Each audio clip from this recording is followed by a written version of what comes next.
About that time, Judah went down away from his brothers and pitched his tent near a certain Adullamite named Hira. There Judah saw the daughter of a Canaanite named Shua. He married her and had intercourse with her. She conceived and bore a son whom she named Er. And again she conceived and bore a son whom she named Onan. Then she bore still another son whom she named Shelah. She was in Kejib when she bore him. Judah got a wife named Tamar for his firstborn Er, but Er, Judah's firstborn, greatly offended the Lord, so the Lord took his life. Then Judah said to Onan, "Have intercourse with your brother's wife, in fulfillment of your duty as brother-in-law, and thus preserve your brother's line."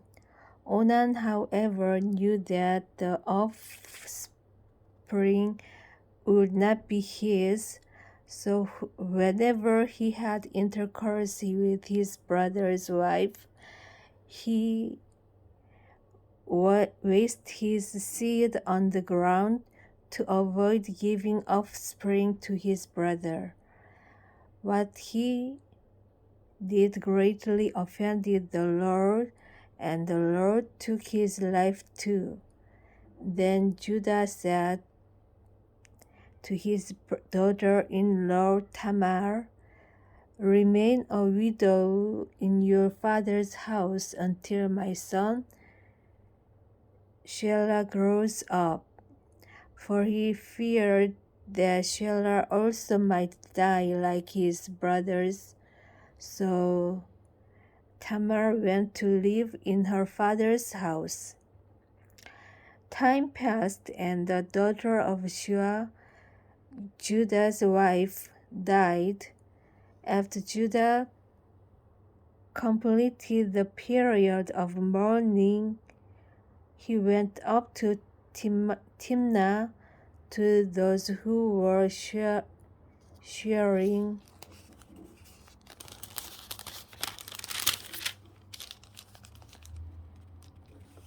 his sheep in company with his friend Hira the Adullamite.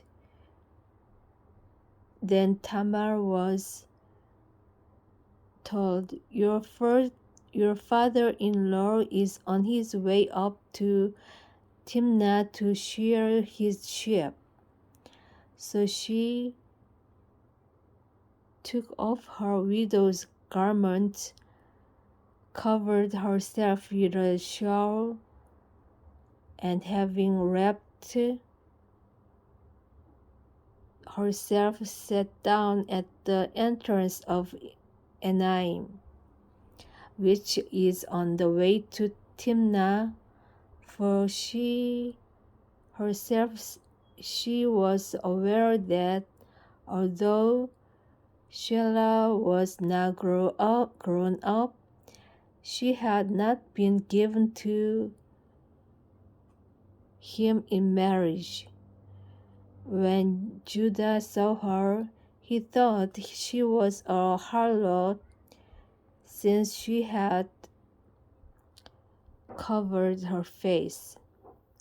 So he went over to her at the roadside and said, "Come, let me have intercourse with you." For he did not realize that she was his daughter-in-law. She replied, "What will you pay me for letting you have intercourse with me?" He answered, "I will send you a young goat from the flock." "Very well," she said, "provided you leave me a pledge until you send it." Judah asked, "What pledge should I leave you? What pledge should I leave you?" She answered, "Your seal and cord, and the staff in your hand." So he gave them to her and had intercourse with her, and she conceived by him. After she got up and went away, she took off her shawl and put on her widow's garments again. Judah sent the young goat by his friend and Adullamite to recover the pledge from the woman, but he did not find her. So he asked the man of that place, "Where is the prostitute, the one by the roadside in Enaim?" But they answered, "No prostitute has been here."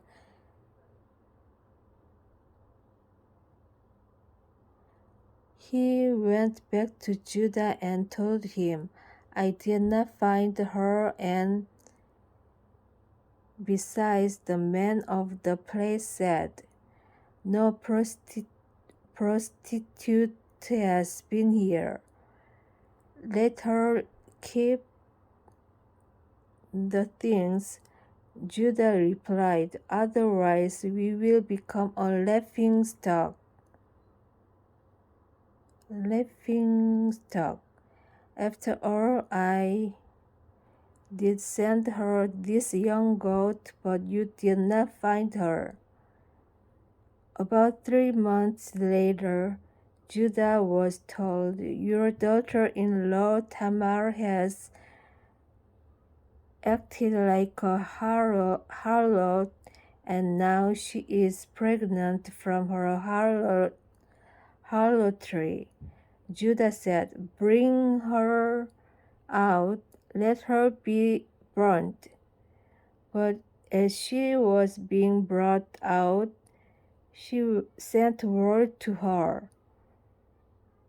father-in-law, "It is by the man to whom these things belong that I am pregnant."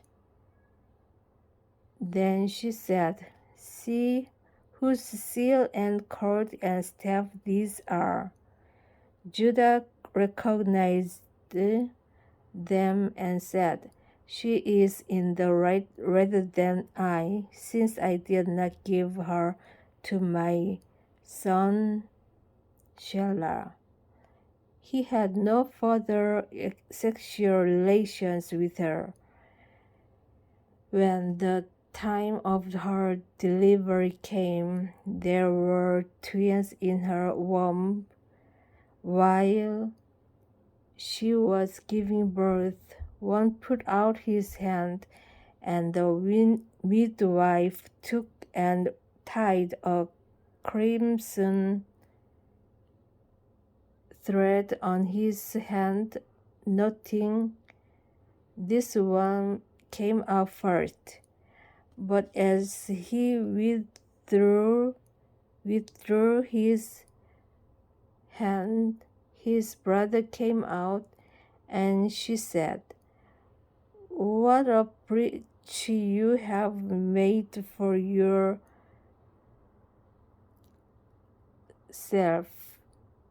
So he was called Perez. Afterward, his brother, who had the crimson thread, on his hand came out, he was called Zerah. Amen.